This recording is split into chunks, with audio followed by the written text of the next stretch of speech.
دیکھیں کیا کہتے ہیں، لا تکلف نفس الا وسعها، کسی شخص پر ذمہ داری عائد نہیں کی جائے گی، اس کو ذمہ داری نہیں دی جائے گی مگر اتنی جو اس کی وسع ہوگی اور اس کی طاقت یا برداشت ہوگی۔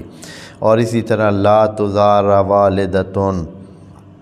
تکلیف میں نہیں رکھا جائے گا، ضرر نہیں پہنچایا جائے والدہ کو،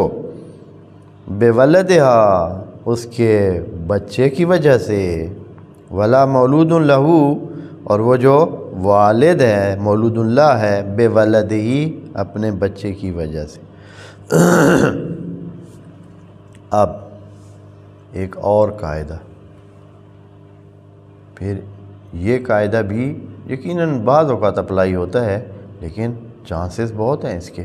بہت ساری جگہ استعمال ہو سکتا ہے۔ وہ یہ ہے کہ اگر کوئی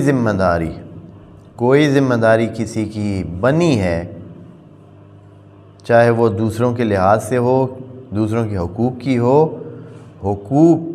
دوسروں کے حقوق کی ہی بات ہو رہی ہے، دوسروں کے حقوق کی کوئی ذمہ داری، معاشرے کی کوئی ذمہ داری اگر کسی پر بنتی ہے، اب وہ بندہ نہیں کر سکا اور فوت ہو گیا، والدہ کی سارے ذمہ داری والد پر بنتی تھی بچے کی دودھ پلانے کے حوالے سے، اب وہ کیا ہو گیا ہے، اتفاق سے وہ بندہ فوت ہو گیا، اب کون کرے گا بھائی اس کی؟ اوپر تو آپ نے کہا ہے کہ علی المولود لہ، تو مولود لہ تو فوت ہو گیا، اب کیا کریں؟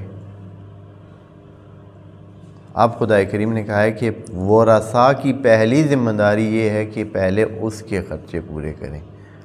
پہلے اس کے مسئلے پورے کریں۔ یا اسی طرح کوئی اور ذمہ داری کسی کی اگر رہ گئی ہے، تو جیسے دین میں ہے، قرض دینا ہے کسی بندے نے، فوت ہو گیا ہے، تو اب بس ختم نہیں ہوا ہے قرض، وارثوں کو چاہیے کہ اس کے مال میں سے کیا کریں، پہلے وہ قرض ادا کریں۔ اسی طرح اور جو حقوق کسی کے اگر کسی کے رہتے ہیں، تو جب وہ فوت ہو جائے تو یہ نہیں کہ بس ختم ہو گئے، وہ حقوق ختم نہیں ہوتے ہیں، وہ وارثوں پر منتقل ہو جاتے ہیں اور ان کی ذمہ داری بن جاتے ہیں۔ یہ قاعدہ بتا رہے ہیں، اور یہ بہت ساری جگہوں پہ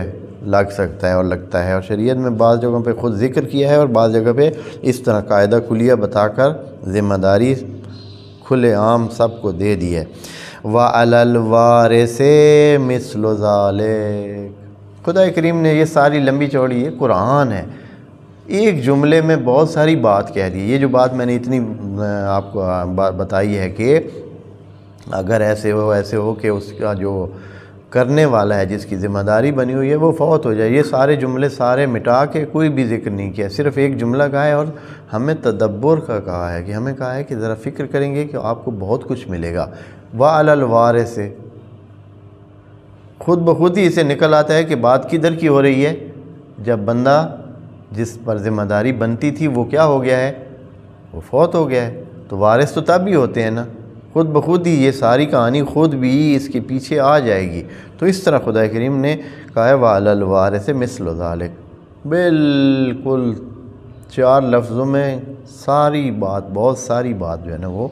کہہ دی، کہ جو حقوق اس کے ذمے ہیں، اگر یہ فوت ہو جاتا ہے تو اس کے حقوق منتقل ہو جائیں گے، اس کے فرائض جو اس پر بنتے ہیں وہ منتقل ہو جائیں گے وارثوں پر، اور وہ اب کریں گے۔